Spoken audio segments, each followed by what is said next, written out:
ٹھیک اگر دنیاوی اسباب کی ویلیو مچھر کے پر کے برابر ہوتی تو مشرکین کو ہرگز نہ دیتا. سامان تو ویلیو ہی نہیں ہے اس کے ہاں.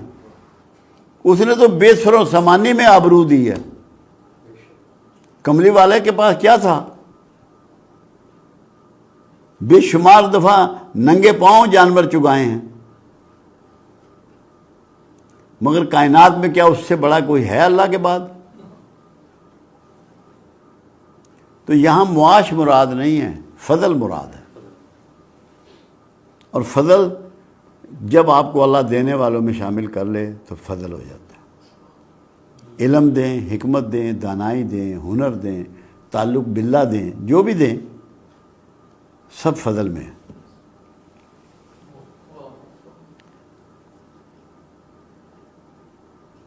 بانٹنے والوں میں کر لے اور ماننے والوں میں کر لے، حجت نہ رہے، سوال نہ اٹھیں دل میں. سوال جو ہے نا یہ تشکیک کی وجہ سے اٹھتے ہیں. جب کوئی یقین میں ایقان میں کمی ہوتی ہے، جیسے اللہ نے نہیں کہا ابراہیم خلیل اللہ کو کہ کیا تو یہ یقین نہیں ہے کہ میں کیسے مردے زندہ کروں گا اور کیسے ان کی پور برابر کروں گا؟ اے اللہ مجھے یقین تو ہے، میں اس میں اضافہ چاہتا ہوں. یہ نہیں ہے کہ یقین نہیں ہے، وہ ہمارے لیے یہ کیا گیا، مشاہدے کا ارینج کیا گیا ہمارے لیے. ابراہیم کے مشاہدے کی تو اس کی تو یقین کی طاقت ہی ابراہیم سے زیادہ تاریخ نے کسی کی دیکھی نہیں. وہ ہمارے لیے یہ بتایا گیا کہ ایقان میں اگر اضافہ چاہتے ہو تو مشاہدے کرو، باہر نکلو، ٹریول کرو. مشاہدہ اللہ کے قریب کرنے کا بہت بڑا روٹ ہے، بہت بڑا طریقہ ہے. سیر فی الارض کا اسی لیے اللہ کہہ رہا ہے میری زمین ہے، اس میں گھومو پھرو، چلو پھرو، جاؤ. سیر فی الارض، تاکہ مشاہدہ کرو گے تو تمہارا یقین میں اضافہ ہوگا. جتنا یقین بلند ہوگا اتنا اللہ سے تعلق مضبوط ہوگا، کیونکہ بنیاد توکل اور یقین پر ہے اللہ سے تعلق کی.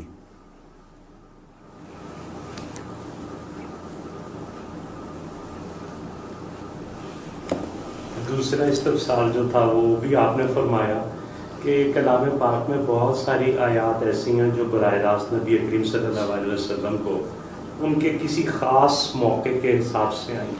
بہت سارے لوگ ان آیات کو تسبیح کے طور پر ورد کرتے ہیں، تو کیا یہ مناسب ہے؟ اصل میں بات یہ ہے، اللہ کے زمانے میں، اللہ کے رسول کے زمانے میں، جس زمانے میں آپ لوگوں کے درمیان ظاہرہ موجود تھے، اس طرح کی کوئی بات نہیں تھی، کیونکہ قرآن اتر رہا تھا. روز کوئی نہ کوئی وحی کسی نہ کسی موقع پہ آ رہی تھی. لوگ سیکھ رہے تھے، اس سے گزر رہے تھے. اگر یہ کہیں تو زیادہ خوبصورت ہے، ان پہ بیت رہا تھا، وہ اس سے گزر رہے تھے. ریسائٹ کرنا اس وقت مقصود نہیں تھا، فہم مل رہا تھا. فہم کو اپلائی کرنا، پریکٹس کر کے دکھانا تاکہ اس کو کنوے کیا جا سکے، اس کو پھیلایا جا سکے، وہ تھا. جب سے ہم نے اس کو ریسائٹ کرنا شروع کر دیا ہے، اس کا پھیلاؤ رک گیا ہے، فہم قرآن رک گیا ہے. کیونکہ آپ اپنی زندگی میں مشاہدہ کر لیں، جو چیزیں سنتے ہیں وہ کتنا یاد رہتی ہیں، اور جو چیزیں آپ دیکھتے ہیں، مشاہدہ کرتے ہیں، وہ کتنا یاد رہتی ہیں. تو وہاں مشاہدے پہ زور تھا، سماعت پر نہیں. سماعت کے لیے تو 10 منٹ تھے جمعے کے، باقی سارا دکھاوا ہی دکھانا تھا. اسی لیے ام المومنین عائشہ صدیقہ کا قول مبارک ہے کہ اللہ کے رسول کے اخلاق کیا تم نے قرآن نہیں پڑھا؟ قرآن کی ڈیمانسٹریشن تھی. ہم نے ڈیمانسٹریشن چھوڑ کے، ہمیں کیونکہ یہ ایک نیا وہ مسئلہ دیا گیا، یہ ثواب ہے. ثواب نے ہمیں ریسائٹ پہ لگا دیا کہ اس کے الفاظ دہراؤ، یہ برکت ہوگی، کاروبار اچھا ہو جائے گا، بیٹا ہو جائے گا، اولاد فرما بردار ہو جائے گی، بیٹیوں کی شادی ہو جائے گی. حالانکہ اثر یہ تھا قرآن کے مطابق اگر زندگی گزارو تو یہ سارے کام ویسے ہی ٹھیک ہو جائیں گے. جو کرنے کا کام تھا وہ چھوڑ دیا. وہ جو آپ فرق بتاتے ہوتے ہیں قرات اور تلاوت کا، جی ہاں، تلاوت چھوڑ دی، قرأت شروع کر دی. کہیں جتنے بھی سورہ قرآنی ہیں یا آیات قرآنی ہیں، اللہ نے یہ ضرور کہا کہ مجھے میرے پیارے ناموں سے یاد کرو، اور تمہارے دلوں کو اطمینان نہیں ہو سکتا میرے ذکر کے بغیر. اللہ کے رسول نے بتایا صورتوں اور آیات کے بارے میں، اس میں یہ برکات ہیں، مگر اصل چیز ہے ان کا پریکٹس کرنا.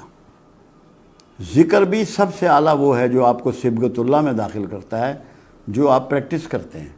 ایک شخص ہے وہ سارا دن 2000 دفعہ پڑھ رہا ہے یا رزاق، اور اس کے مقابلے میں ایک شخص ہے جس نے بھوکے کو 2 روٹیاں دے دی. کس کا ذکر زیادہ اہم ہے؟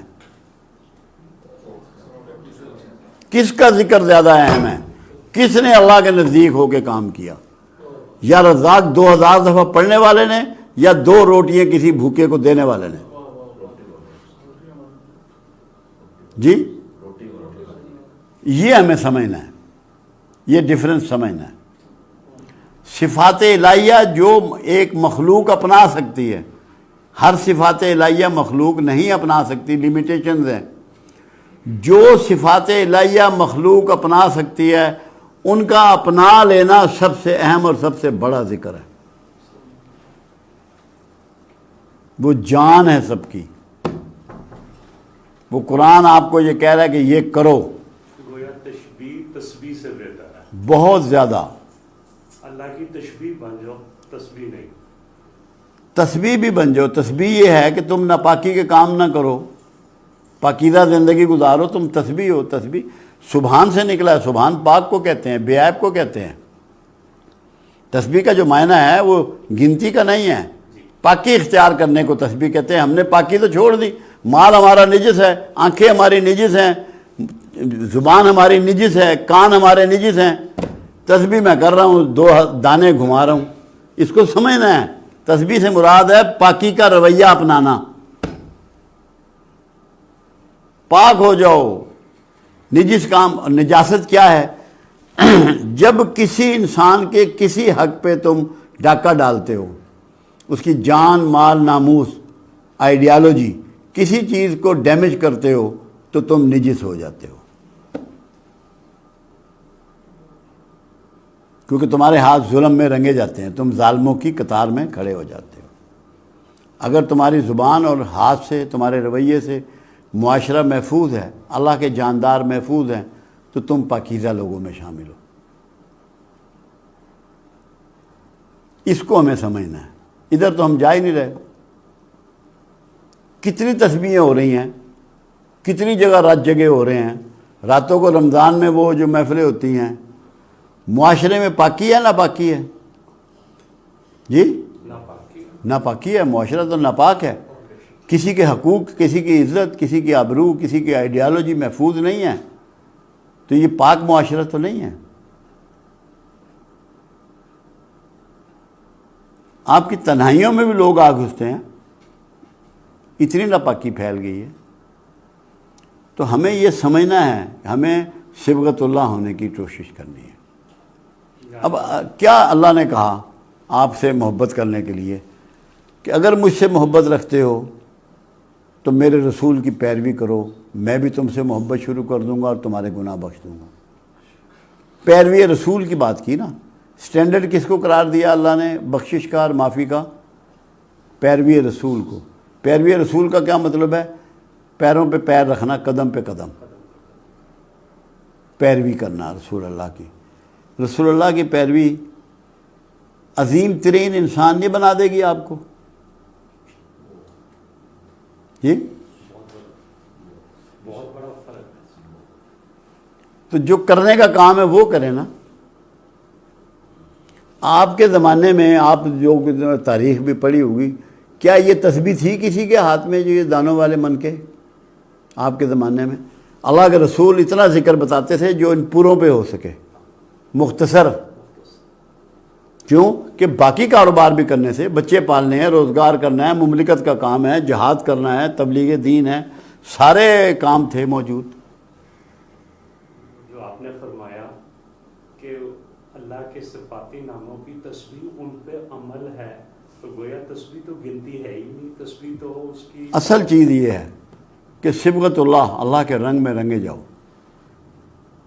اللہ معاف کرتا ہے، معاف کرو. اللہ پردہ پوش ہے، پردہ پوشی کرو. اللہ بھوک مٹاتا ہے، بھوک مٹاؤ. اللہ پیاس مٹاتا ہے، پیاس مٹاؤ. اللہ تمہارے قرضے ادا کرواتا ہے، قرضے ادا کرو. اللہ تمہیں شفا دیتا ہے، لوگوں کو شفا کی کوشش کرو. اللہ عزت دیتا ہے، لوگوں کی عزت کرو. جو کام مخلوق کر سکتی ہے صفات الہیہ میں سے، ان کو پریکٹس کرو. جو اصل کام ہے وہ یہ ہے. ریسائٹ کرنے سے، اللہ کے سارا دن آپ سب لوگ نام ریسائٹ کرتے رہیں، معاشرہ بدل جائے گا؟ تو مقصود تو معاشرے کو فلاحی بنانا ہے، مملکت کو فلاحی بنانا ہے، لوگوں کی زندگیوں میں آسانی ہے، آسودگی لانی ہے، عزت لانی ہے، احترام لانا ہے، تحفظ لانا ہے. تو وہ کیا آپ کے ریسائٹ کرنے سے ہو جائے گا؟ وہ پریکٹس سے ہوگا. نقل کرنی پڑے گی آپ کو طریقہ رسول کی. جاگنے سے سونے تک معمولات رسول کو پکڑنا پڑے گا، ورنہ کچھ بھی نہیں ہوگا. اللہ کے رسول نے کھانے میں کبھی نقص نکالا؟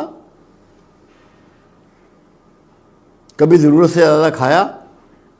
کبھی چوکھی ڈیمانڈ کی، فرمائشیں کی؟ کوئی جگہ بیٹھنے کی مخصوص کی، کوئی جھالر والا پیچھے کھڑا کیا، کوئی پنکھا جھلنے والا کھڑا کیا، کوئی ہٹو بچوں کی آواز والا کھڑا کیا؟ ہمیں دیکھنا ہے معمولات رسول کو، اگر ہمیں اپنے معاشرے کی خدمت کرنی ہے، انسانیت کی خدمت کرنی ہے. جس کو کچھ نہیں نہ آتا اس نے ریسائٹ کرنا ہے.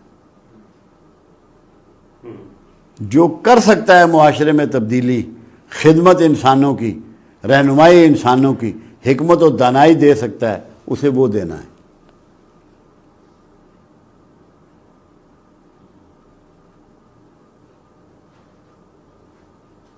ریسیٹیشن شور ہے، عمل سائلنس ہے. جی ہاں، خاموشی سے. عمل کی تو آواز ہی نہیں ہوتی، وہ تو ہے ہی خاموشی. اور خاموشی اللہ کی بڑی سنتوں میں سے سنت ہے. 2 دفعے بولنا ثابت ہے، ایک موسیٰ علیہ السلام سے اور ایک رسول اللہ صلی اللہ علیہ وسلم سے ملاقات میں. باقی تو سارا کام ہی کام ہے. اس سے اندازہ لگا لیں اگر اللہ کی سنت پہ چلیں تو معاشرے میں کتنی بڑی تبدیلی آ جائے. آپ کام شروع کر دیں، باتیں چھوڑ دیں. ہمارے ہاں سڑکوں کا افتتاح ہوتا ہے. بھائی جب سڑک سے گزرے گا اسے پتہ لگ جائے گا سڑک بن گئی ہے، کھڈا نہیں ہے. افتتاح کا مطلب کیا ہے؟ نیکیاں اپنے متھے مڑنا، کمال اپنے متھے مڑنا. ارے بھائی تم یہ کھاتے میں اللہ کے جانے دو کہ اللہ نے فضل کیا تو یہ کام ہو گیا. تم کہاں سے چیمپئن بن گئے؟ تو اس لیے آپ اپنے بارے میں جھانکیں. شیشہ اندر ہے. میری ایک کتاب ہے اللہ الصمد، اس کا دوسرا یا پہلا چیپٹر تھا، شیشہ دھندلا جاتا ہے. کیونکہ اللہ کے رسول صلی اللہ علیہ وسلم جب ایک بات فرما رہے ہیں، اللہ کہیں سماتا ہے، فرمایا دل مومن میں. اب دل مومن میں بیٹھا ہے اور مجھے نظر نہیں آ رہا، اس کا مطلب ہے میرے شیشے میں فرق ہے. کملی والے کے کہنے میں تو فرق ہو ہی نہیں سکتا. اللہ کے حبیب کے کہنا تو عین سچ ہے، وہ تو مخبر صادق ہیں، صدیق و امین ہے. تو مجھے اپنا شیشہ صاف کرنا ہے تاکہ مجھے جھلک نظر آئے مالک کی، جو بیٹھا ہوا جو ہے اندر. مومن کی فراست سے ڈرو کہ اللہ کے نور سے دیکھتا ہے. دوسری جملہ یہ بھی ہے، وہ اندر بیٹھا ہے تو دیکھ رہا ہے نا. پھر وہ خود بھی کہہ رہا ہے میں تیری شہرک سے بھی قریب ہوں. سورہ بقرہ میں جی کلیئر کر رہا ہے کہ میں تیری شہرک سے بھی قریب ہوں. ہمیں ملتا نہیں، اسی آنے رب ڈھونڈنا ہے. جنگلوں میں پھر رہے ہیں، کہیں جا رہے ہیں، مکہ مدینہ جا رہے ہیں، رب نو لبن.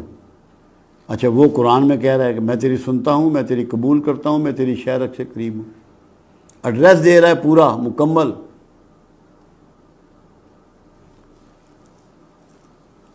پھر بھی ہمارے پلے نہیں بات پڑ رہی. شیشہ صاف کر جس میں اس کا عکس ہے. اور جب تک کہ دوسروں کے حقوق کا تحفظ تیرے ہاتھ اور زبان سے نہیں ہوگا تیرا شیشہ میلا ہی رہے گا، گرد ہی رہے گی۔ میں نے اس کے لیے ایک آسان بات بتائی، میں نے کہا ایک شیشہ ہے، میں اس پہ کپڑا مارتا ہوں پھر بھی صحیح صاف نہیں ہوتا، تو پھر میں ڈسٹر کو گیلا کرتا ہوں، پھر گیلا کپڑا مارتا ہوں تو شیشہ صاف ہوتا ہے۔ میں نے کہا ان آنکھوں سے پانی بہا کے شیشے کو گیلا کر لے، ان آنکھوں سے کچھ پانی بہہ جائے، کچھ قطرے گر جائیں، تیرا شیشہ گیلا ہو جائے، صاف ہو جائے گا۔ اور آنسو سے بڑھ کے کوئی چیز شیشہ صاف کرنے والی نہیں ہے، کم از کم میں نے تو زندگی میں، یہ میرا تجربہ ہے، عملی تجربہ ہے، کیونکہ اللہ کے رسول روز رات کو رویا کرتے تھے درد امت میں، امت کی بخشش کے لیے۔ ان آنسوؤں نے اس امت کے گناہ دھو دیے ہیں، کملی والے کے آنسوؤں نے اس امت کے گناہ دھو دیے ہیں۔ یہ امت مرحومہ ہے، بخشی ہوئی۔ تو یہ شیشہ